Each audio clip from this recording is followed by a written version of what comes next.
Well, good afternoon, ladies and gentlemen. Thanks for coming. Appreciate you being here today. According to the clock on the wall, it's time for us to get started. So I'm gonna call this meeting to order. And we got one thing we want to add to the agenda. Commissioner Swales, what would you like to add at E down there below D?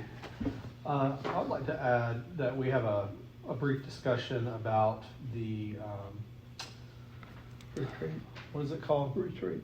Yeah, the retreat. I was gonna say powwow, but that's not accurate. The We retreat. could call it powwow. Yeah, the retreat, and possibly setting a firm time and then maybe some items for discussion on that.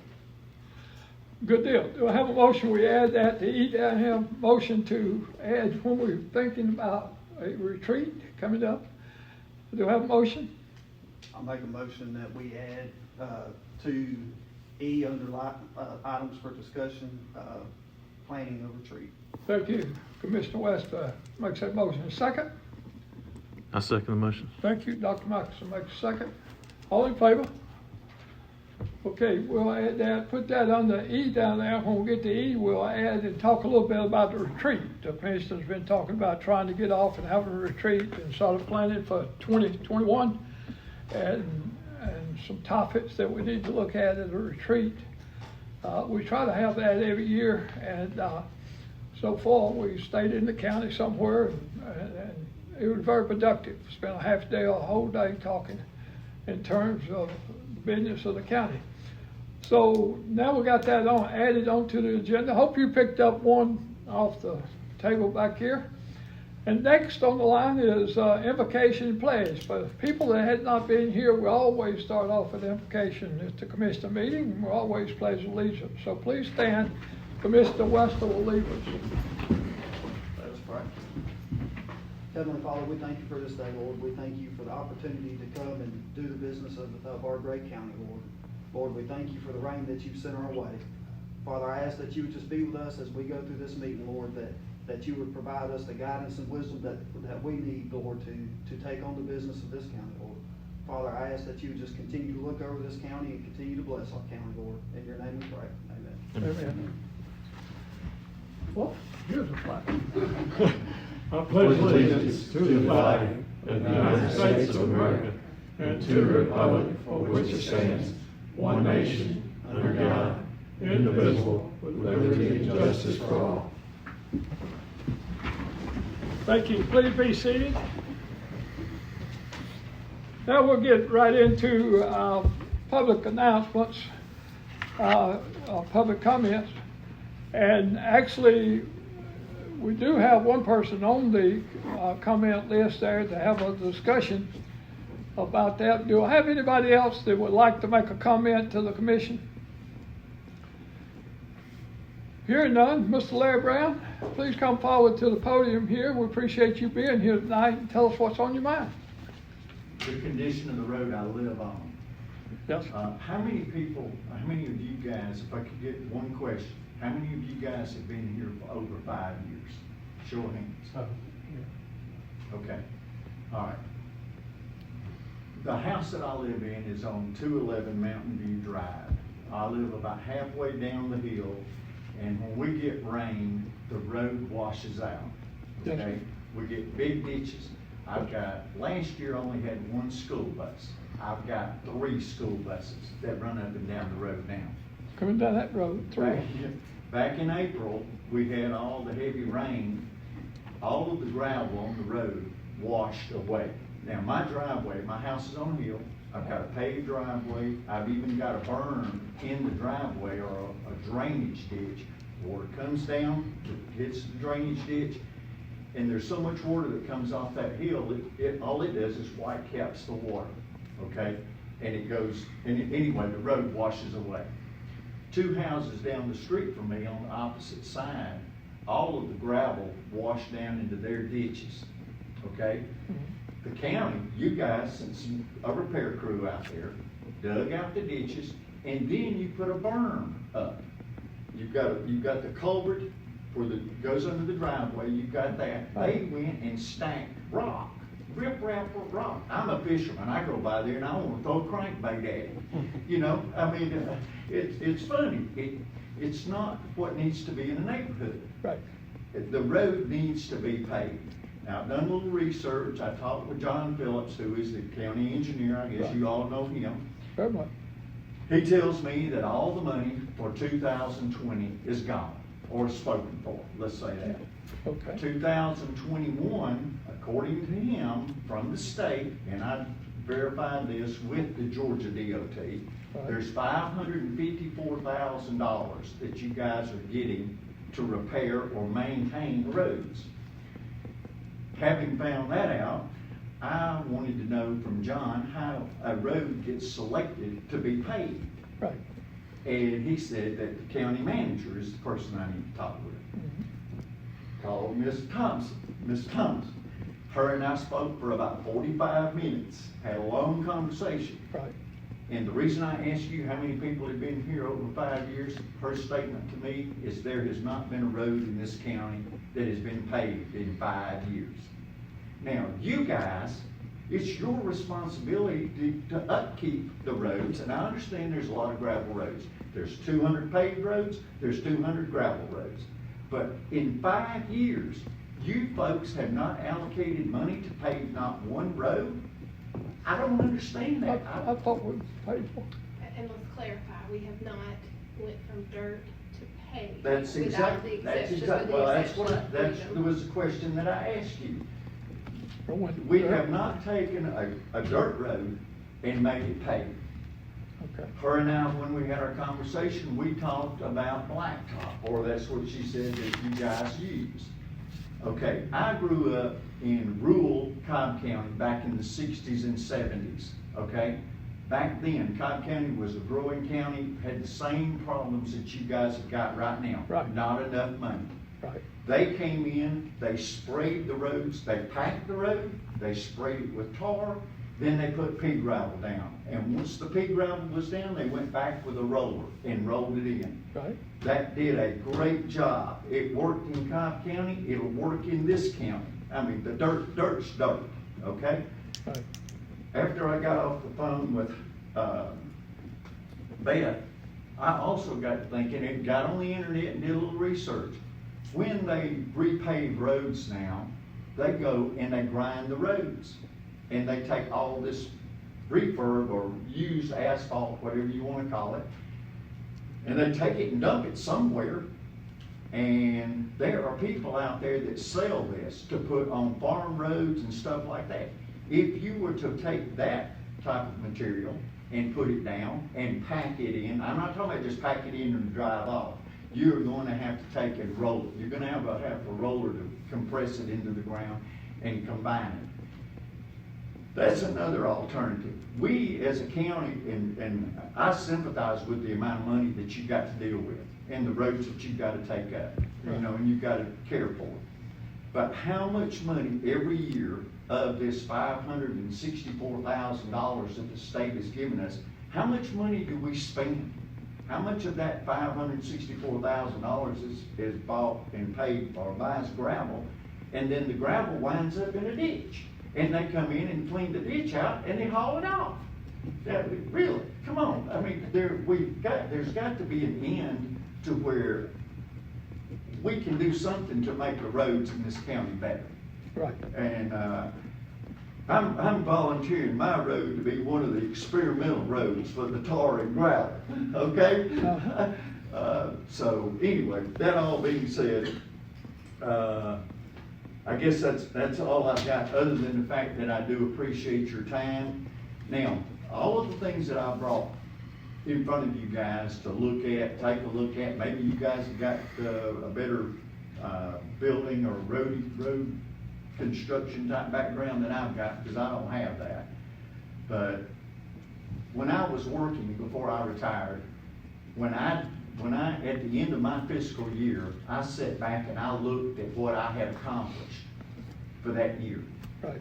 And with the road department, you guys have obviously not sat back and looked at what you've accomplished, other than the fact that Larry Brown called again, we gotta have another load of gravel, so you send me a load of gravel. What are we doing to stop that from being an ongoing saga? like I said, the house that I live in has been in my wife's family for 32 years. And that road has not gotten paved yet. Right. So, that being said, you got any questions for me? Do you have any idea how much it costs to bring a road from dirt to, complete pavement, Well- 1 mile? Beverly, Beth and I talked about that, and she said 5 years ago, when you did that last road, that the cost for 1 mile of road was $700,000. Right. Now, I don't know what paper you're talking to, but that seems like that's an awful lot of money. Bob, what's the subdivision up the street that did the paving? Lake Well, Shore. is it Lake Shore? Yeah. Anyway, there's a subdivision up the street from where you turn, before you get to my house. That's Mr. Price's old. The, actually, the neighborhood community people took and did 1/10 of a mile. They took the blacktop up and they put blacktop down. Mhm. Now, the neighborhood committee did this, and from what I understand, it was $34,000 for 1/10 of a mile. Now, 1/10. if individuals can get that done for $34,000, how come we as a county can't get the same thing done? I don't understand that. It seems to be you know, I don't know how these contractors stay in business, but anyway, they worked on that road for a good 5 or 6 days before they were actually through it. And when I say they did, they took all the asphalt up, took it away, repacked the dirt, and put down asphalt. And it's 1/10 of a mile on my car's odometer. Is it a single lane or double lane? It's a or- double lane road. And it was paved prior to that? Yeah, it's a private community, okay? So, Gotcha. anyway, so if We you can do looked at it. 1/10 of a mile for 34,000, and the roads that I want paved are Mountain View, Lakeview Court, and Alpine Way. Now, the people that live on, Lakeview Court, those homes are all on the water. Okay, when you come down, Mountain View Drive, it dead ends into Lakeview Court. You make a right, and it makes a little cul-de-sac. You go up just a little ways, and then you turn on to Alpine Way. And that goes up to where my boat barn is at. Another thing, Beth and I were talking, it is a terrible thing when it's dry outside that when I back a 21-foot bass boat up a driveway where I had a boat barn built, that I have to put my truck in 4-wheel drive to back it up that driveway. And I don't have a big rise back there. It's not big, but the dirt is so loose, it's not packed. And so, why would I mean, that's crazy to have to put a truck in 4-wheel drive to back a boat up a driveway? Nah, that ain't right. So, anyway, if you would give that some consideration, I sure would appreciate it. I'm gonna do some more research on roads and things like that, so you'll probably see me on the agenda next month. I'm not gonna go away until we get this problem solved. Well, we appreciate that, Mr. Brown. Thank you very much, and I would suggest that you pass on all that good expertise you got to Mr. Phillips, our public work person. Right. And we get the, what's called GOP money Yeah. every year. And if you ever rode any of the present highways, or I say paved roads, you would see we're fighting a battle there also with the number that Well, we have to recover. In But our- it's a very challenging situation, but we appreciate any input you can give us. Well, the other part of that is, Beth and I were talking also about when roads get repaired, that she didn't think that the gravel and the tar was a state-approved type thing. Well, you need to ride down Highway 328 between Livonia and Stevens County, and you'll see all kind of patches in the road where, and I guess that's a state road where the state repaired it That is or a state whatever. road, yeah. Okay, well, that's all they did. They went in there and cut grooves in the road, sprayed tar, and packed gravel in it. So that's a good example of, what can be done with that type of process. Right. And if you can get 1/10 of a mile done for $34,000 in blacktop, what can you get 1/10 of a mile done with that type of procedure? It's gonna be a lot less.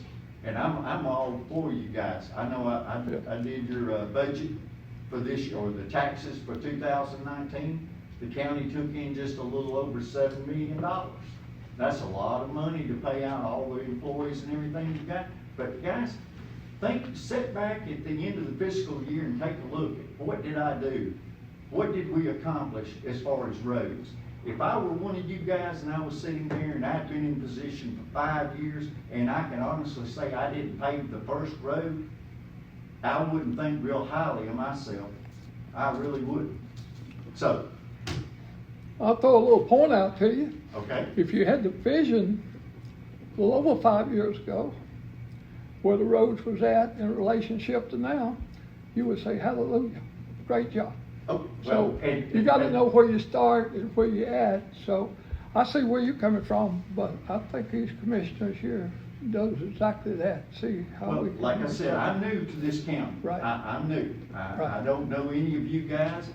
And so, but before this is over with, I'm gonna get to know each and every one of you. I hope we become friends and not enemies, because I don't want it to be that way. As long as we're on the same objective, we Yeah, always. let's get something in the county accomplished. How long is your road, the road you're talking about paving, how long is it? What's the If you distance? go from one end of Skyline or Skyview all the way to the end, go around the little cul-de-sac and go up and go down Alpine Way, it's 9/10 of a mile. Or Mountain View, I'm sorry. Mountain View, yeah, it's 9/10 of a mile anyway, what I'm talking about. So roughly, if we, assuming those figures were correct, the cost to pave 1 mile regular asphalt is about twice as much. So that's about a half less. That's about $340,000 a mile, assuming you could get somebody to do it for that price. Right. Okay. Have we ever blacktop roads in Franklin County? I'm sorry. Have we ever blacktopped roads in Franklin County? I mean, I can only tell you for the last For- 5 since years you've been of here. Our conversation, the only road that we have done was the joint project with Stevens County Right. on the Freedom Drive, which was a wide road. It already had an adequate base down, so a lot of the cost involved, shouldn't say a lot, but it's bringing the road up to have the adequate base, because you can lay down the stuff, and then if the base is not good, it will What- crack and not do much good. The road that I live on, Mountain View Drive, Alpine Way, and Lakeview Court, there's 32 years of gravel on that. So I don't know how you can get any better base. I mean, really. So that all being said, I kind of go along with what you're saying. If you've got a good base, the main the process is that you gotta get the road prepared. You gotta pack it. You just can't come in there, grade it, and put the tar down with it loose. You've gotta have a roller to go over it. Wet it, roll it, spray the tar, put the gravel down, and then go back and pack it. You cannot just spray the tar, throw the pea gravel in, and walk off and say it's paved. That ain't gonna get it. No, That ain't that gonna won't do it. work. So I do know that a little bit. So, thanks for your time, and I'll probably see you next month. Mr. Malcolmson, I sent you an email. Yeah, I talked to you several I don't times do- about I email. don't do emails real well. I gave you my phone number. Yeah. Please call me. If I give you my phone number, try to return my phone number. I will, but sometimes if you're emailing me during the day and I'm seeing patients, I'm gonna email you back. And you did email a couple times, so, I appreciate that. Yeah, but thank you. You can call me at any time. I'm retired. So, Thanks. that being said, thank you so much. Thanks for coming, Appreciate Mr. Brown. Appreciate that. Let's move on to the items we have to discuss tonight. We have road to accept. This is the way sometimes we have, in that area over there, we have a lot of roads that went in by what I call the engineers and developers and so forth, and actually they're private roads. So since I've been in here, we have accepted to take over, to maintain, I lost count, but quite large number of roads that we accepted and took the responsibility of taking it from a private to a public. So I'm gonna ask Ms. Thomas, tell us a little bit about that, Middlefield Road. Yes, sir, and I just wanna make sure Ms. Folsom she is here. You said it wasn't a requirement, but if I say anything incorrect on any of this. Ms. Folsom and her neighbors have done a lot of work in this area.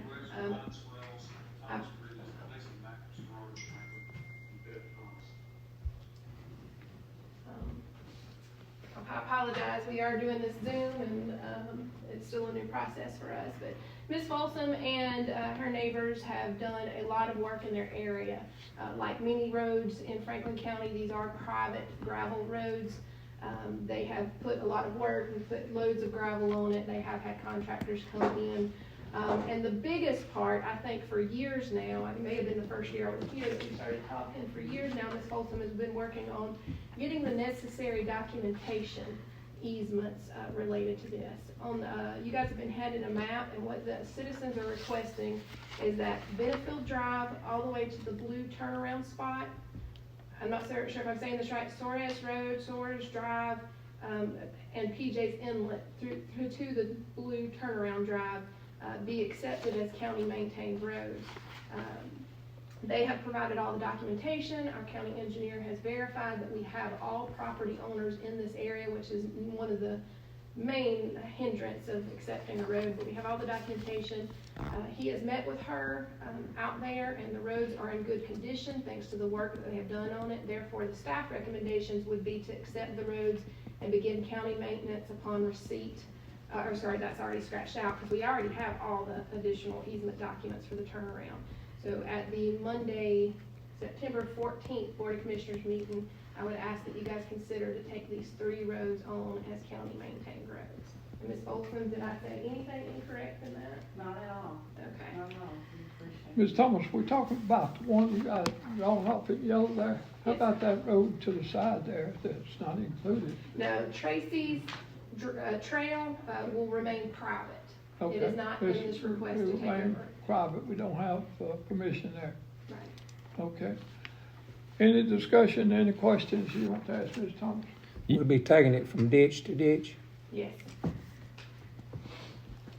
Are there any significant repairs we'll have to make? You said it was in good condition. Yeah, they've actually done the work, and just like the private subdivision that was actually mentioned, they have actually come to us to take on the maintained road. So when it's a paved road, we have to core it and analyze it, and they have to bring it up to county standards. They've done a lot of work. I'm not sure how many loads of gravel that they put on, but they actually went in and did some repairs on it prior to us making this recommendation.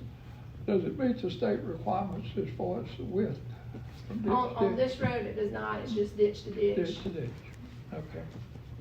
Which is why, and I want to announce that, I don't know that this road will ever be taken from dirt to paved because of some of these reasons. We are accepting it as a dirt road. It has been a dirt road since its creation, so we will do our typical dirt road county maintenance. Scraping, gravel, ditches. Very good. Any other questions? Well, gentlemen, we ready to act on that at our September meeting. Looks like all the requirements has been met. We have had documentation in place. Let's move to the animal ordinance, and we've been looking at the animal ordinance that we have in the county. Ms. Thomas, you want to start us off?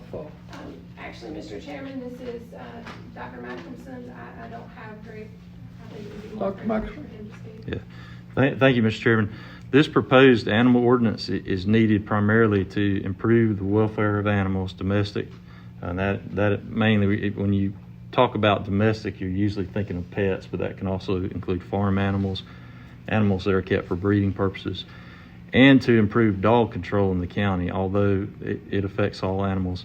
This ordinance is not a leash law, and under this ordinance, owners out in the county can allow their dogs to roam free on their property. There isn't a requirement in this ordinance per se that you have to confine your animals on your own property or keep them on a leash or in a pen.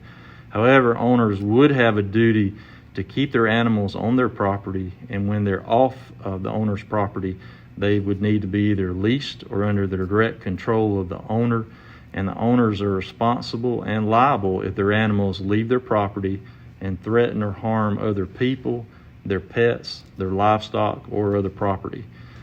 Much of this ordinance is taken directly from state law, specifically what's called the Responsible Dog Ownership Law.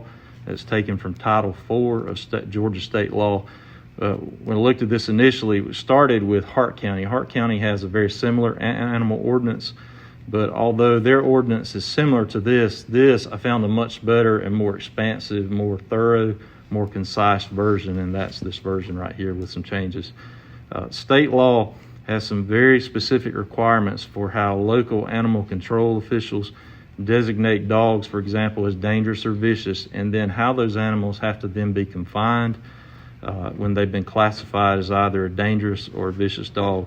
And this ordinance would codify state law locally and give county officials and the sheriff's deputies the tools they need to handle cases where dogs, for instance, leave their owner's property and threaten or attack people or their pets or livestock or damage property. It also prohibits cruelty to animals, abandonment of animals, animal fighting, and just requires some basic needs for animal welfare. From working in the field of veterinary medicine over the past 36 years, I can't tell you the number of times that I've helped tend to animals that were attacked by someone's dog, not just once, but then it happens again, and then it happens again, and then sometimes it even happens again. And oftentimes, there isn't a lot the sheriff's department can do because Franklin County doesn't have local ordinances that handle or that dictate how those cases are handled, how an owner can be charged in that kind of a case, and then what should be done with animals that are allowed to run free or become a nuisance or that are vicious. And what I'd like to do, everybody has copies of this.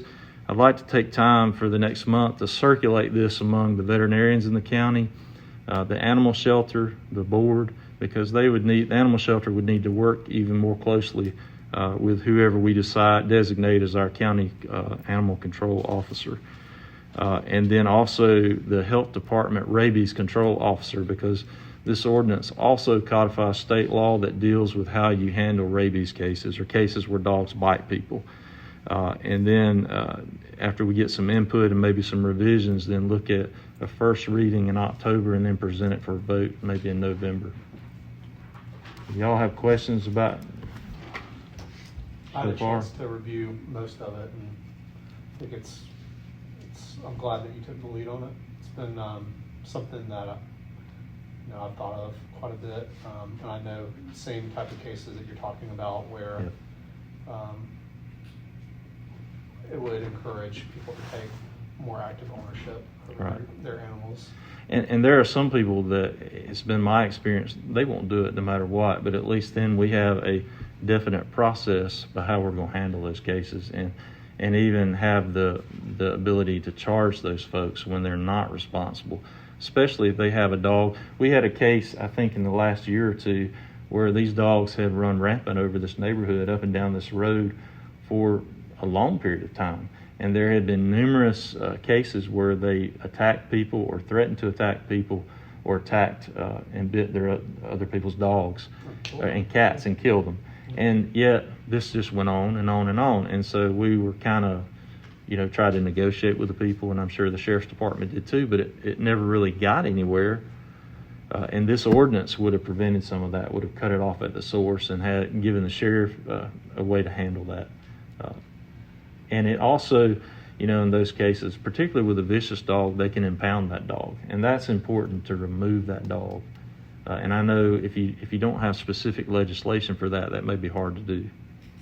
And we haven't in the past. As far as I know from the code I've looked at, there's nothing that addresses this. No, well, we do have the classifications for the dangerous and vicious dogs, so that is Right. required by state law. The marshal was defined as the person. I've been blessed. The sheriff has been very helpful in handling that through the marshal. On this, obviously there was a poll done from our citizens, and there was a lot of people that went for animal control. I just asked that the commission, as they consider the law, know that there are administrative duties behind it and how do we define it. I'm getting ready to start our interviews. The marshal's position was posted. I've got applicants, and I'm ready to start those interviews. If this is the role, if we are changing to be 50% animal control, because it will start taking more time, then I need to change this job description, and I need to consider that in the pay. We will also need the necessary equipment. If we're impounding vicious dogs, where do we put them? Do we Yep. want them at the animal shelter? So law and then the administrative, and being able to give us the budgetary We- means to enforce it. I think we need to work with animal shelter. There needs to be a way where the deputies have access, especially after hours, to maybe one kennel that they can put an animal in. Because that's not going to happen every day, but it would be more frequent. In the past, especially when Louis Korf was here, he worked really well with them as far as he was the primary person with rabies control, at least that we worked with from our end, and that was always handled very well. And state law is the recommendations of the rabies compendium have actually changed, and Louis had implemented some of that, and so I'm sure that Mr. Hall is too. I've dealt with him so far on one case that involved rabies, but this I updated that to make sure, because this actually came from Forsyth County, so I changed some of that wording to make sure it reflects what the state requires, as of right now, as far as rabies control and confinement. I'm glad it looked good from the outside. There have been issues, and that's why from the onset, we'll just have to, I like the idea of working with the animal shelter so we can have some clear cut, who does what. I know we Right. have some issues with euthanasia, and how do you How do you handle that? handle those situations? So, I like the idea of circulating and giving plenty of time. Let them give some comments, see what they think. I agree that, it would be strengthening somewhat of our animal control that we have in practice now, but we need to do a lot of study on this, because we want to make sure we get it right from the standpoint, for instance, if a person is rabbit hunting, for instance, or coon hunting, we want to make sure we don't offend people that sometimes they go off their property chasing a Right. rabbit. And Right. so there's a lot of in-depth that we need to put on this from the standpoint, like Ms. Thomas saying, making sure we have the equipment, make sure we have the right personnel, the handling and so forth. And I wonder, the health department may have a few things, at least they have something, because Louis had to go out and take in animals before. And it may have been a situation. He just took the heads up and had them. Well, he might occasionally, but he's brought animals to us to do that, to take and sometimes he'll do it too. Yeah. The other thing I added in there, this is a rural community, and sometimes livestock escape, and that under this ordinance would not be a nuisance as long as the farmers don't deal with that and get them out. Now, if a car came along and hit a cow, he's still responsible, but at least it's not an enforcement issue. It's not a nuisance to have your livestock escape, because you're going to obviously get those and put them back, confine them as quickly as possible. I also like the element of how the dog is protected from the elements that was included. I don't know if that came from the state law or if you were a little bit more specific, but Yeah. I've witnessed people just leave a dog tied to a tree for who knows long. Yep. So having an adequate protection for the dog is good. We'll get started and do some study on this. Appreciate it, Doc. Any other questions? All right, let's move down to the next item here, is the airport authority of finances. And I believe, Mr. Webster, you asked for this on that. Yes, I did, Mr. Chairman. I was doing some research, and I know there was a comment was made in one of our meetings that the airport authority had lost $3,000 and weren't trying to find it. And so I started doing some research, and as a board, we can reach out to either our state representative or our state senator and request a financial audit be done. And after researching that, I contacted Representative Alan Powell to ask him, and he said, absolutely, we have the right to do that, and that he could be the one to make that request for us. And I think since we have just made 2 new appointments to this board, I think we owe it to them to let them start on a clean slate. And honestly, I asked, after that comment was made, I asked for some audits that were done. I received 1. this thing started over 20 years ago, they could provide one audit. And what year was it completed? This was the audit was done for the year ending June 30th, 2019. This was done when we made our 2 appointments last year. This was requested and done. Right. So we do have that ordinance that, took place for that particular year, latter part of 18 up until 19. Is that a 1 year audit? Yeah, it was a 1 year audit. Right. They conducted the audit from the prior year so that they would know what they were dealing with for the upcoming year. Could we do an audit for multiple years? They did not have anything else they could give me. And to the best of my knowledge, we can request a financial audit from the start to the current date. Right. You know, when we changed from clerk back last January, I was thinking they was gonna give us monthly statements. I haven't received anything. You remember, I think you made a motion that the airport authority gives us a monthly statement. I may have. I have to go back. But you hadn't gotten Look at the anything. minutes. No, but I mean, they were able to produce this, and to the best of my knowledge, they would produce another one this year for Good. the previous year, just like we do every year, and just Right. like any other board does every year.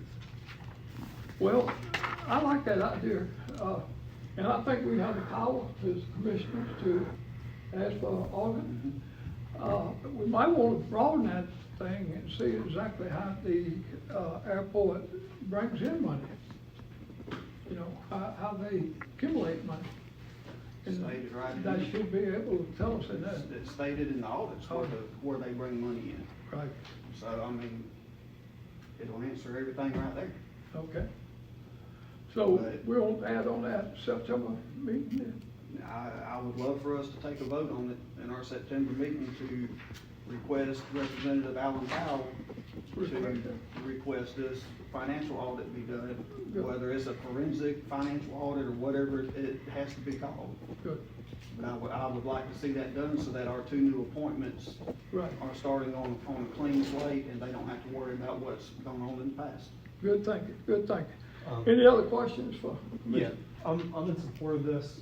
The one question I have is, does this require the Hart County Board of Commissioners to? I've already reached out to Chairman Joey Dorsey, and told him what I had been looking at, and he said they had already discussed it, and that, they would have no problem bringing it to a vote for their request too. But, according to what I researched, it only takes 1 county to do it, but they said they would be more than happy to make that vote too, and to request that of Representative Alan Powell. You don't think it'd be good if we could do it jointly, since it's Hart and Franklin? Yep. We do our part, I'm sure George Austin and them do that. Yeah, they said, he told me that they would have no problem with it, that they had already discussed that, Good. so. Any other statements y'all want to add to that? We'll address that in September. Yes, ma'am? I do think Rushton and Company did some work, so if it's okay with you guys, I'll contact Rushton and Company and see where they ceased. I know when, we went from I can't think of what the program was, but before my time when we switched back to TBS and everything got in a jumble, I think that's kind of where it stopped with them. But I'll contact Rushton and get their actual files that they produced prior to that time. Seemed like that took place in 2013. 13. Rustin and Associates did an audit, 2013, but you didn't get that report. The airport authority did not have that report. Okay. So we need to, yeah. And I'll check our scan files, because there's a lot of them that I scanned in prior to handing over the documents. We still have control, we still have copies of all the financial records from 12 to 19, because I did not have a copy of that audit, and I wanted to make sure that's the only proof that we have of the prior person's work. And I always wanted to protect her work, because, you know, once we have it, we have no proof. But I wanted to protect her, and so we still have all the financial documents of anything that we did from 12 to, well, December. Could we get a copy to put in office of that audit you're talking about? Yeah, that's not here. Okay. Would Ms. Thomas have access to it, and all of us have access, that's good. And we'll address this then in September. Any other discussion? Do we know where we're at with the GBI investigation? I was informed that the GBI was through the investigation and turned it over to the DA. And,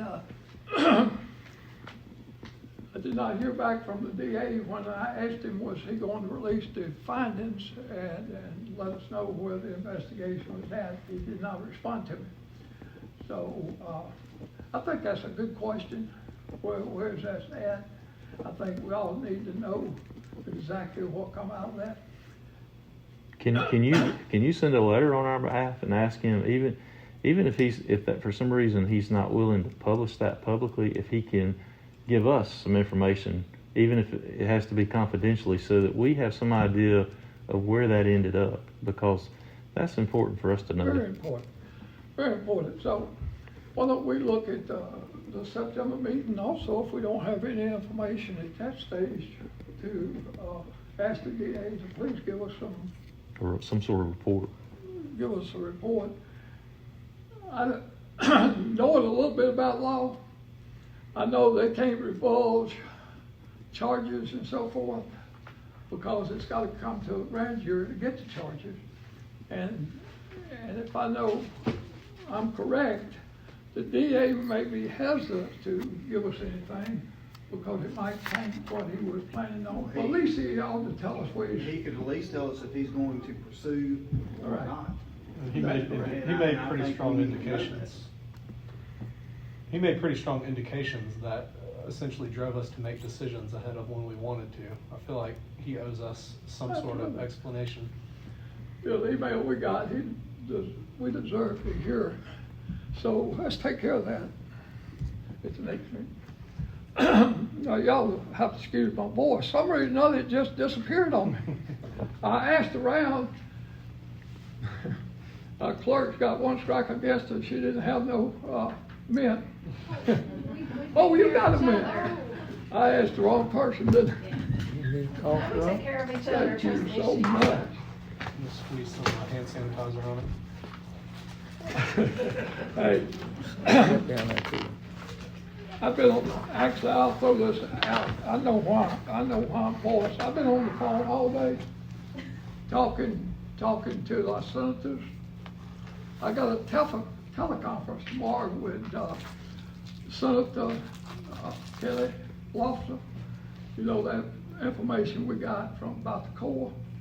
I got a teleconference tomorrow too, and, I was making sure that was on go today, and I talked to President Sumter, and I talked to Adam Powell today, so I guess I've talked too much today. Thank you, Ms. Thomas, I appreciate it. Okay, now let's move to the D item here, occupational tax increase. Ms. Thomas, you got us an update on that. We've already talked somewhat. Tell us about Yeah, that. so tonight I'd like to try to schedule a public hearing. In the past two budget cycles, we have talked about increasing the occupational tax, but we bill out in November and we just didn't do the public hearing, and I didn't want to make sure that we did everything properly. So we implemented an occupational tax in 2002. In reading it, we have a $10 administrative fee, and with a $35 bill, it's assumed that there's a $25 tax. We talked about going up from $35 to $50 per occupational tax certificate. So that would break down and keeping the $10 admin fee and the $40 tax.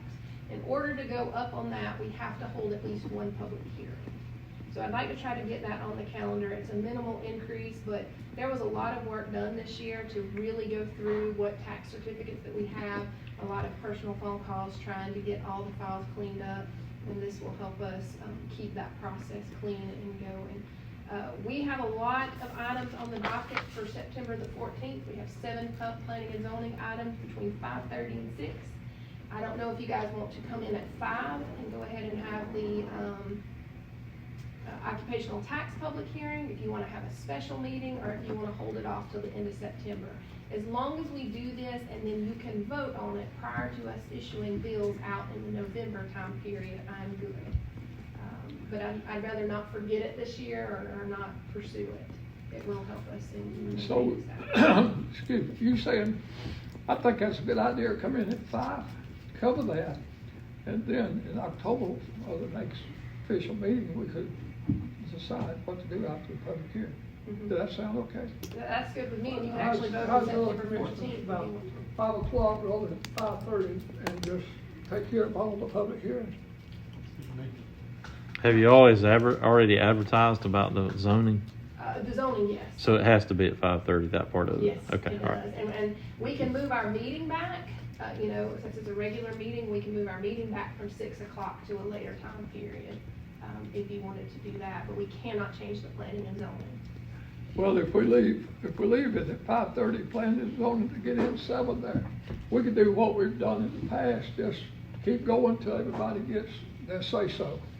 Because we don't want to cut anybody short and just officially start the meeting after that, if it's all right with the commissioner. Hearing no objections, then put that down at 5. Just come and bring you a snack. It might be a long night. Well, moving to the next item, we've added about the retreat. Commissioner Swales, tell us a little bit what you got in mind. Thank you, Chairman. I know we have a retreat that we typically plan each year, and I'm guessing COVID kind of messed things up with that, but in the past we've done it kind of a half day or an afternoon kind of situation. I think we have some big planning needs and goals that we need to consider. We do have road concerns, and we've talked a little bit about, you know, potential ideas for funding that. And that's one item I think we're going to need to spend some time talking about. For different building projects, we've also kind of thrown the ideas of a justice center at some point down the line, a jail at some point down the line, things that we truly need, that we just don't have the infrastructure, and we are seeing growth in this county. I think we need to talk about a 10-year plan for growth, and what does that look like, as far as what our needs are, what our potential needs are over the next 10 years, and what do we need to do to start planning for that. So I would ask that we take whatever the time is. If it's a full day, we need to take a full day. If we need to do 2 days, hopefully it doesn't take that long, but let's do it. But let's make that time well spent this year, and kind of get into the nuts and bolts of some long-term planning. Now, I'm open to suggestions for commissioners. We always done it in January previously, but nothing set in stone. In fact, we've done it in December for years. We have, and that gets tight. I like the idea to try to work on a seamless transition. We talked about looking at a location that's about 45 minutes, an hour from here, utilized by some other cities. We're gonna call and see if they're open, and that might help. I would like to ask the commissioners, we've never done this since I've been here, but I think we need a facilitator.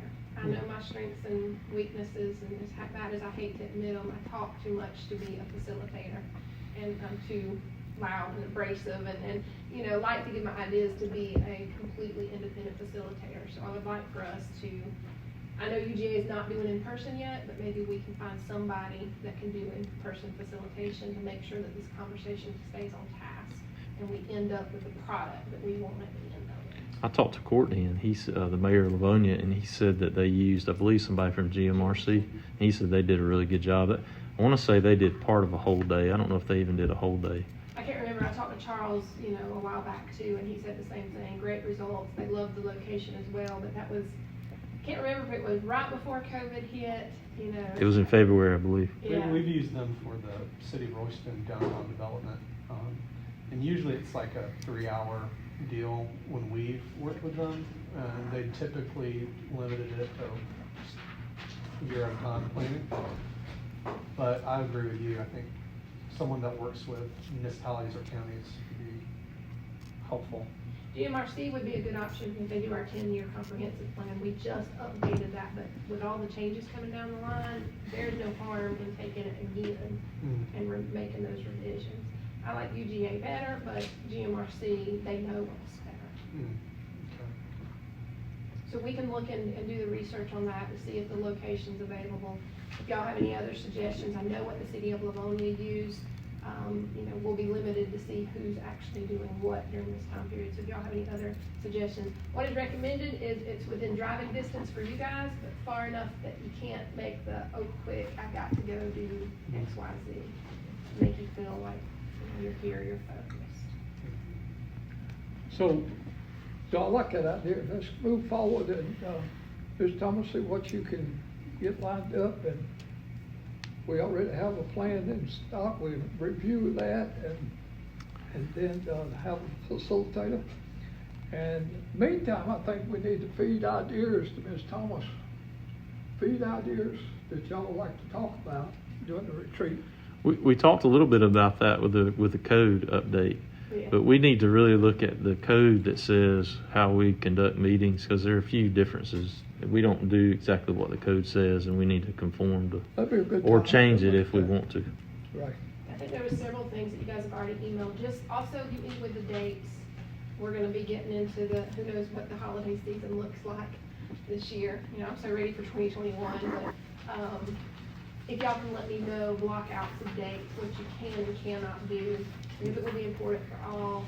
Right, and that goes with Mr. Foster as well. I think that he should also be invited in that I transition. think he would need to attend too, because he'll be stepping into whatever we decide to move forward with. So I think it would be wise to have him in the meeting. When would be too soon?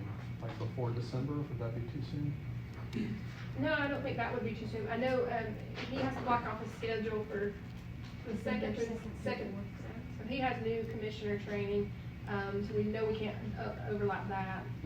I don't think it's too soon, but we will have to put our noses down and secure the facilitator. Maybe sometime in October, late October. Okay. I think to piggyback on that too, I think something that we need to look at doing, and I know Commissioner Swells and myself talked about this afternoon, and I've had a few conversations with Mayor Lee Moore, is we need to come together as a board of commissioners, as city mayors, include the school board, include the IBA director, and have some kind of meeting to where we can all discuss what do we want to see Franklin County as in the future. And maybe even take it a step farther at some point and bring in the public to get their feedback as to what they see Franklin County as in the future. Just because I think right now, I mean, we are an agriculture county, and I think that's a great thing.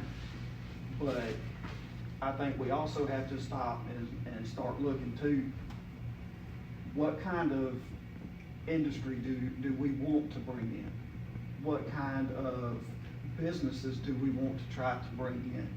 You know, one of the things I told Commissioner Swells that I think we lack here in the county is retail. You know, whether it be clothing retail or whatever, we lack retail. And no, I'm not saying we should be a Tanger outlet or anything, or bring in a big mall, but we lack retail and different things and I don't think anybody would argue with me whenever I say that I have not been a big supporter of GRP and what has happened with GRP with the citizens that live in Double Churches community. But on the flip side, you have to realize what GRP has done. And they were a big reason we were able to roll back that quarter meal. And we have to bring business in so that we're not putting that tax burden on the property owners' backs all the time. And so I think as a county in general, and whether that's the Board of Commissioners, the mayors, the school board, the IBA, I think we all need to sit down at some point and come up with a vision that all of us can agree on with the county and work together as one unit instead of a bunch of different separate units. and move forward with it. And with the input of the citizens of the county. That way, we're moving in a direction that is going to benefit everybody in the county, and it's a vision that everybody has. Okay, got it. Ms. Toll?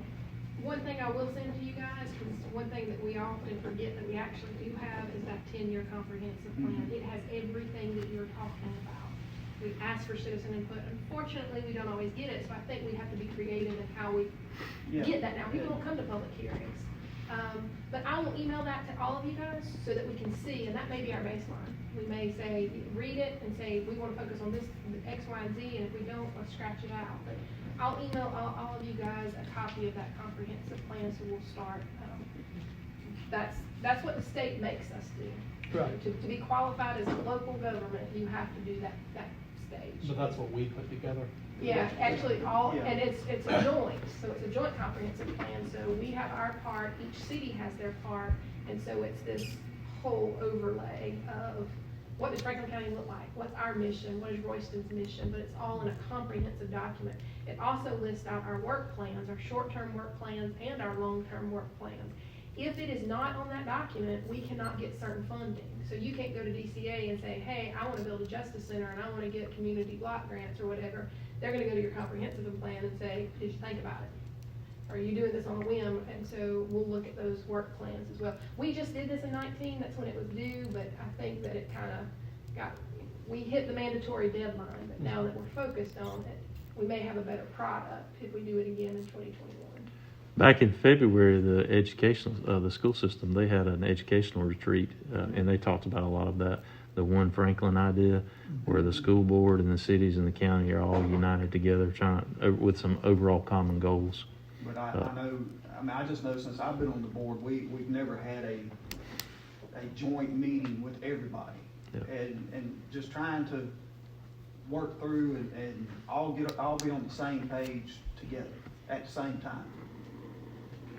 Well, I mean, everyone says they want growth, but that doesn't mean the same thing for everyone. And kind of what our conversation, people are going to keep moving in, like Mr. Brown. They've got expectations for things like roads. There are businesses that may want to move into our area. Are we targeting certain types of businesses? What do those businesses look like? Or is it just, I want to put a business here and I'm going to put it over there? And sometimes it just seems to me like maybe we have a plan, but maybe that plan's different from Livonia or from Royston. Maybe if we all get together and kind of spend a little bit more time, we could focus our efforts. And I've had talks with IBA people about this as well, so I think they're willing. I would assume the airport authority would be willing. Sure. Sounds good. Any other discussion? Okay, we'll move to the manager's report. Ms. Thomas? Thank you. I thought about something I said, MJ, please don't quote me on the radio when I said I'm loud and long-winded and like to talk, because I'm fixing to give y'all a really long report. I do apologize for me constantly looking back. I'm not ignoring you guys. We have this Zoom meeting going on, and now they're requiring either a passcode or a waiting room, and so I have everybody on waiting room, and I keep having people pop up, so I do apologize. We'll get this Zoom aspect of our meetings worked out soon. I want to give you some updates on a lot of things that's going on in the county. Grant-wise, we've had a lot of success with grants. Our election grant I applied for back, I believe it was in early July. We are still awaiting whether or not we got that award from the Secretary of State's office. It covered security measures, equipment, and PPE for a lot of the expenses that we had in elections. That was about $8,500 worth. We are anticipating getting that money. We just haven't got it yet. I did apply for and was awarded a safety grant from ACCG. It was for $4,000. You had to use the funds in a way for risk management and a way to reduce your risk exposure. So what we did with these funds is we purchased high reflective safety rain jackets for all of our full-time EMS workers, so they will have those. And then we purchased steel-toed boots for our public work. So we were able to take that small amount of funds and spread it across a good bit of our employees. We also applied for, and through the help of our insurance broker, Turner Woods and Smith, they help us secure funds for a health initiative program. So we purchased 12 hand sanitizing stations to go throughout the county. There's been a delay in the delivery. We've been waiting on these for quite some time, but I got notification today that they have been shipped, and so I'm anticipating to get that in. But it was nice to have excess funds somewhere inputted into the county to purchase these. The biggest news of the week, I am a very competitive person. So anytime Franklin County can be #1 in the state, or at least in the top 5, I take great pride in that. Except for a high school, well, I'm not gonna get quoted on the radio for that. All of Phase 1 funds have been requested and approved. That's a total of $873,211 that we have been able to pull down from the federal government, went to the state opened it up, and then we were able to pull it down. We had a phenomenal timeline within my start of Phase 1, to Part 1 to Part 2. I had a span of 4 days where we uploaded it and it was approved. Still waiting for the last batch of money to actually come in the bank account, but it's been approved, and that's the hard part. ACCG let us know that Franklin, if we weren't the #1 and the first person in the state to have it done, we were at least in the top 5. We were able to support our grant request with personnel expenses, so because we've already expensed that money, it was already, something that we were gonna have. We now have these funds available for us. There's no rush on using the money. We can leave it in our general fund. We can be strategic about our projects and not feel rushed. I do have a starting list for potential projects, and that potential project list is already up to about 600,000 of the 800,000. Phase 1 only represented a portion of the funds given from the federal government down to the state. It's still unclear as to whether or not they're going to open up Phase 2 funds. If they do, we may have a comparable amount available to us.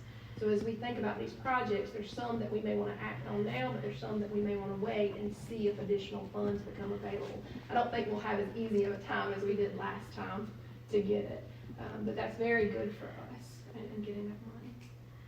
On the election side, we will be moving early voting to the old Carnesville Elementary primary lunchroom. I do want to say that I appreciate the teamwork between the Board of Education and Superintendent in using the facility. It's a way for Franklin County to benefit from the facilities that are available.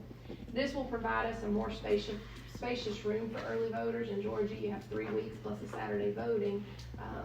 The lunchroom cafeteria is quite wide open, and we can really space out these voters. So I encourage everybody to come to early voting. The more people that early vote, the less that we have spread out across the 7 precincts on election day. Gina and the Board of Elections does a fantastic job every election cycle. She's been working with multiple departments to get everything set up, and we appreciate all their help. On the Senior Center, I have not talked about them for a while, but I don't want us to forget about them. We have not opened the Senior Center back up to congregate clients yet. We are still watching the public health emergency notices, trying to watch what other counties are doing. We miss our clients very much. If you know any of the ladies that work at the Senior Center, they have a heart for their seniors, and they miss them. And I think our seniors miss coming in there, but we also want them to be safe. I do want to commend Rachel Wilson, our director, Pam Garrett, Gwen Vaughn, as well as all the dedicated volunteers that work to feed these centers. We have not missed a route since this entire COVID started. We've lost volunteers, but these 3 women and the dedicated volunteers they have run it every day. Anybody that's in this room that likes to volunteer, we will be opening up and saying, hey, we need more volunteers, more now than ever. On the planning and zoning front, I mentioned to you guys earlier, heads up, we've got 7 items on the docket at our next meeting. That might be a record for us on monthly public hearings. That's only to highlight how busy it has been. I claimed it was busy before. We couldn't have got a new planning and zoning director any sooner. I mean, I appreciate you guys allowing that in the budget because he has been slammed. Subdivisions, we've talked about it several times. We've always had an influx of inquiries over the past 2 years, but now we have serious inquiries, and we have a submission for a subdivision. Our ordinance is dated 1995, and it doesn't align seamlessly with zoning, so we're going into this fall retreat. We will be talking about multiple ordinances, but this needs to be at the forefront. We, as staff, are already working on proposals to marry the subdivision ordinance with the zoning and address utility concerns as it relates to major developments. We're kind of behind. They're here. We need to make sure that this is seamless and they match up with each other. On the public works side, you guys heard some challenges that we face. We have been hit hard by COVID in that area. We have one operator that's out. We operate, I tried to get some different roads. From our latest KCI road evaluation, GDOT, and Mr. Brown, I do apologize, I gave you some wrong numbers before, so I went back to the actual source of GDOT.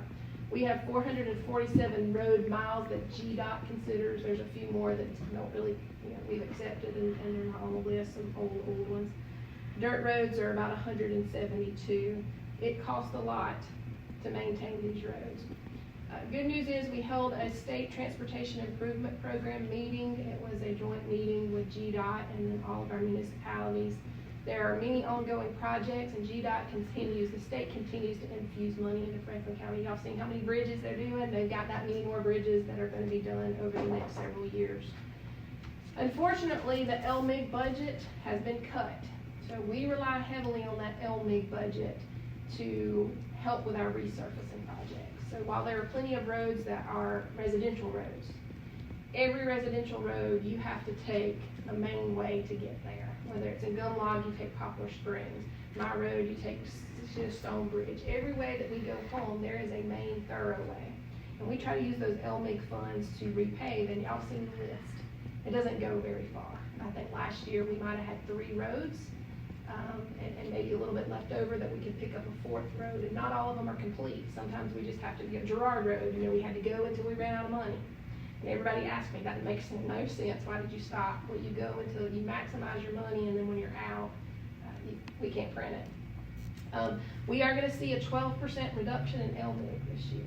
So we do have a little bit longer to compile our list. We'll look at our list and make it stretch out as far as we can. As you guys know, we did that road evaluation, so we look at the ratings and see structurally how the roads look as we compile that budget. We did utilize our meeting to inquire about the state project on Brown Road. You guys have gotten numbers of complaints. We get numbers of complaints.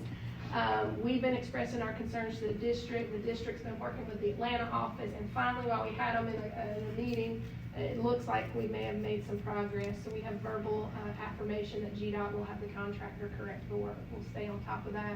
Brown Road is our road, but it wasn't our project that yielded that poor result. Our water line extensions that have already been approved will be funded through GFA. The contractor, we went through the pre-construction meetings, everything's in order. The contractor is expected to start after Labor Day. Let's hope all the weather holds up, but everybody is definitely busy. We just installed a replacement lift station at Flying J. I never in my life thought I'd be excited about anything doing with sewer, but it's a very exciting project because that will complete our complete USDA grant money. That represents getting the maximized money down from ARC. Exciting thing that happened today, I have not smiled this much in a long time when it comes to the office, but we have launched our e-bill system in our water system. So that's been announced. Anybody that has water with Franklin County can now sign up for e-bill. It will be emailed directly to you. You can click a link that goes to our third party and you can make online payments that way. It worked very seamlessly. I generated I didn't. Thankfully, our staff, give credit to Rocky Farrow. He spent hours on the phone with our system. But information is now on our website and our Facebook page, so we are excited to see where that goes. We are getting, it's one step into the future. On our EMS side, our new ambulance unit was ordered back in April. We are scheduled to have that delivered next week. We utilize SPOS funds to get those ambulance units, and we try to keep them in rotation. As I mentioned before, they're going up in price. So, 5 years ago, we used to buy them, there might have been 120, now they're up to 160. We only anticipate this to grow as the equipment becomes more, it's not even equipment on it, but as the vehicles become more expensive. We have looked into a call-out notification system. I know there were some emails going around about that. That's always been on our EMA horizon as we talk about future goals internally. You guys are gonna be talking, it's our job as an administrative function to carry out what you guys set out legislatively. And you decide where you wanna be, you tell me this where we're gonna be, and our staff helps get us there. So this has always been on our horizon, it's always been outside of our budget when we look at it. We did get an updated price quote, we can talk about that at the fall session. It's not just a one-time cost, we might be able to use CARES money for it, but it's the ongoing cost. However, 95 counties in the state of Georgia use Code Red, and it's a valuable option if we decide to go with it. We are working on a joint project with the Fire Association to assist with mapping and contract development for our ISO ratings. We currently have mutual aid agreements, and as a matter of function, you always have service. If we need help, we have never failed to get help for surrounding counties, and likewise, I think we got volunteers. There's never been a volunteer that hasn't stepped up to help other places. So as a matter of function, we help each other.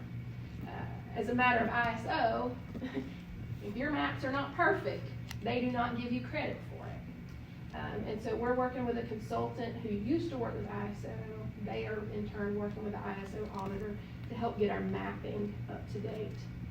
We've been working on it for quite a while. As y'all know, COVID's rearranging everything.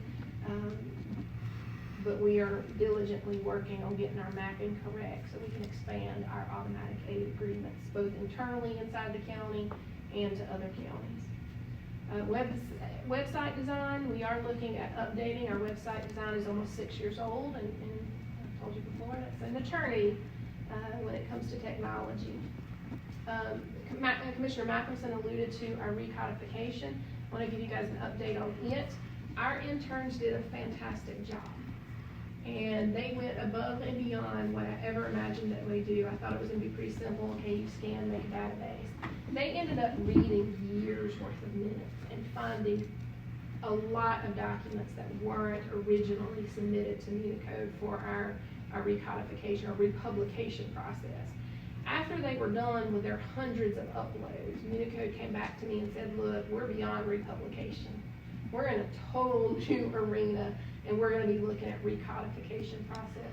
I think out of the hundreds that they uploaded, there was about 12 that they had questions on. We're answering those questions, and then I expect to get a proposal back to them on a full recodification. The good news is we have that relationship with them, so every time you guys make a resolution or a new ordinance, we're updating it that month, and they already have it. So interns got us up to date. We're going to keep it going, and we hope to have a recodification. It is about a 15-month process. The republication was very few months.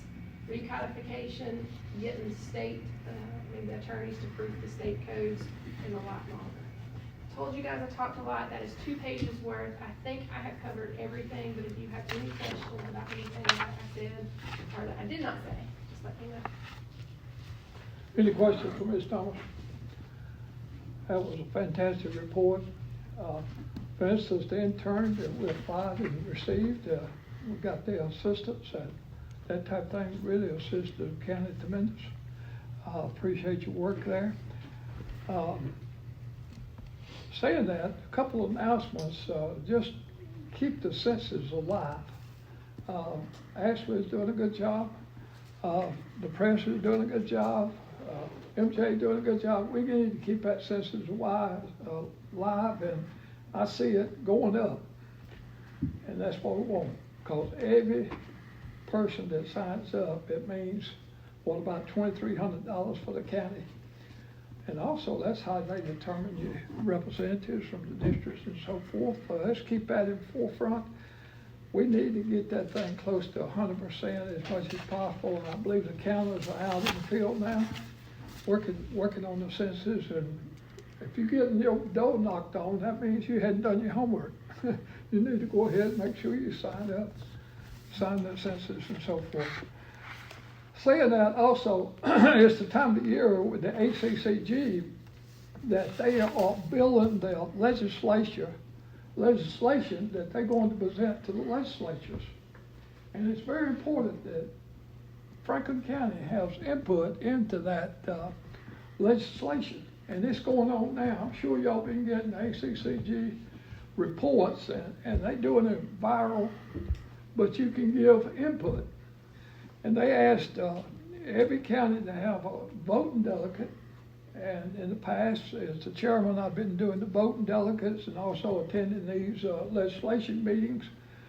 So it is that time, September 24th, around October the 1st, they're going to be voting on the legislation that they're going to push for at the state level. And we want to make sure it's looking out to Franklin County. So saying that, we need somebody to take my spot. And I'm going to look over here at Dr. Moxon. Dr. Moxon, if you can get a volunteer over there, somebody. If it's not, it's the chairperson. No, I don't mind doing it. All right. If that's the wish of everybody else. So we have a consensus then that Dr. Moxon will take care of that issue for us. Input into the legislation and also voting between September the 24th and October on the inputs. It's incredible in the past, the things that go before our state legislature that affects Franklin County. And we need to make sure we got our foot in the door to make sure that those things are covered. So those are two items I want to throw out tonight on the announcements. I'm going to start down here with Mr. Wester. You got anything else to announce? I was gonna bring up the census, Good. but I don't have anything. Good. else. Sweet. Good. Dr. Moxon? Now, I just wanted to ask, you were talking about the ambulance, we're getting a new ambulance. What do we do with the old one? I mean, is it still usable or? We always keep some as spares, the ones that are absolutely out, we probably use them for spare parts. I just wonder, is that something that could be retooled for the coroner to use? If he does he have some sort of transport vehicle? He does not, that is on our project list to talk about. I think he would probably be better suited with, I don't say this politely, but he doesn't need a lot of room. He needs room, he needs about 6 feet of room, but not that much. Gas mileage wise, he'd probably be better suited for a smaller truck with a camper on the back of it, or even we've talked about a cargo van. Typically, we run those ambulances until the mileage is a lot. We would be looking at a new engine. Okay. And so if you're gonna purchase that much, with the way that we can get certain trucks on state contract, I would lean more towards getting them a That's a good F-150 question. with a camper van. Okay. I thought that was a lot. I mean, that's a way we definitely like to reuse around Franklin County. All right, Commissioner Dunn. I'd like to say that I appreciate the employees of Franklin County and the road department. They work real hard. And the last, just about every time they scrape a road up in my area, somebody take a four-wheeler or either a small car and just lay out drags. And so I got a call on Banks Road, and the person said, this is not teenagers, this is grown adults that are taking four-wheelers and laying out drags, and then it makes it rough on the people that live on that road. But when I was coming up, my dad, he taught me one thing: if you play with fire long enough, you'll get burnt. So I tell this gentleman, I said, call the sheriff's department when you hear it. Let the sheriff's department, because the Board of Commissioners can't deal with it. We're not deputies or anything. But it's a crying shame that people in Franklin County spend tax money on dirt roads, and then a grown adult takes a small car or a four-wheeler and they lay out all kind of drags. And that happened on Sosby Road, and these people got caught, and I haven't seen them since out there riding four-wheelers, laying out drags. And it's bad that they could get hurt or hurt somebody, cause a car wreck, because I don't think a four-wheeler was designed to ride on a dirt road just to see how fast you could ride it and lay out drags. And so, adults needs to act like adults. The complaint that I had, it wasn't teenagers, so I want that to be known. A lot of people think, well, that's a bunch of young boys or girls, but it wasn't, as adults. And so, they'll be getting called on if you keep on doing it. You'll get caught. Thank you, appreciate that. I'm gonna throw out, Mr. Brown. We was talking about the road department. I've got one other thing about Donnie, the guy that does the road scraping, the gentleman that does that. Super nice man, will do anything if he can help you get water to run off the road or whatever, the man goes above and beyond. I appreciate you saying that. I've talked to Beth about that. Somebody needs to kind of pat him on the back. If he had been working for me, I'd give him a day off with pay. You know, I'm serious. The man does a great job. So, you know, and a lot of times people don't get the recognition that they deserve, and I'm all for that. If somebody does a great job, they need to get recognized. So you've got a good employee, don't let him get gone. I don't want him in my neighborhood though, because I want a paved road. Okay. Actually, we just do the work from the legislation standpoint, and I've been around quite a few years, you can tell, but just looking at, and I've never been associated with any better group than we got here, plus the fact I've never been associated with any better staff than we got. I mean, it's just absolutely incredible the amount of work they turn out. So it is incredible and a pleasure to be in that position.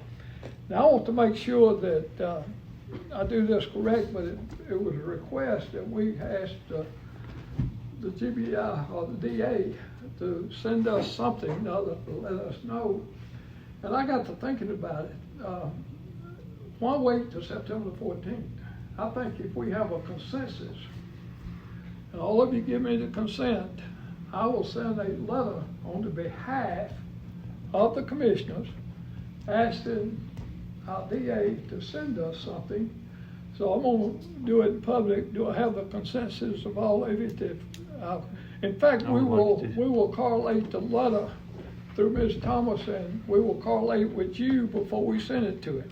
So you'll see what we asked it for on the DA. I think the DA needs to give us respect from the standpoint of what took place in the GBI investigation. Now, I know he can't maybe spell out A, B, C, and D, but he can let us know a little something.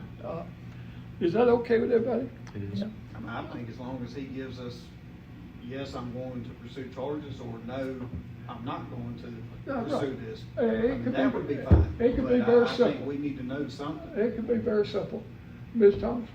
When you're saying whether or not he would pursue, I think it's already beyond, I think it would be the DA that has the prosecuting. Yeah, the DA's got to say whether he's going to. So are you asking this to go to the GBI? No, the DA, No. this is to the We're DA. going to send a letter. Yeah, We're going to send a letter to give the us DA. yes or no. I'd like Since him he to be has it. specific. Yeah, I we would would like like to be- information about what even if he wants us to keep that confidential, we deserve to know what happened, how that ended up. Well, I know enough about the law that you can ask people to keep it confidential. If it's sticky from the standpoint it might affect down the road, they're not going to put it out there. So we got a very bright DA. I'm sure he Whatever he can would tell know us. how to word it so we could know something.